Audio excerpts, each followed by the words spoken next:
maanta waxaan halkan idinku warbixinayaa arrimo idinka qarsoon oo ku saabsan Daahir Calasow. Taariikhda dhabta ah ee Daahir Calasow haddii idinkaga faalloodo dhibaatooyin fara badan oo hore u geystaa jiro. 1997 markii ay taariikhdu magaalada Muqdisho xaafadda waa beri isagii iyo saaxiibkiisa mid la Rambo iyagoo isku dayay inay kufsadaan gabadhii oo ka diiday ayaa Daahir Calasow gabadhii lugta xabad kaga dhuftay. Gabadhaasi way nooshahay wayna joogtaa caddeynteedna waa idin keeni doonaa. Asxaabtayda qaaliga waxaan leeyahay Daahir Calasowna hadda Yurub ayaan la joogaa. waxaan ugu talagalay inaan ku dacweeyo maxkamadda. Cadeyminkii gabadhan u diray ayay ku maqan tahay waraaqihii isbitaalka gashay dhaawacii way ka soo gaaray.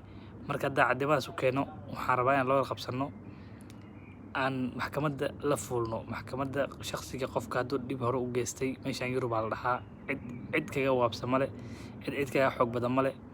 waxaa ugu talagalay in aan banaanka soo dhigo sirta u qarsoon Daahir Calasow uu og yahay dhibaatada uu geystay.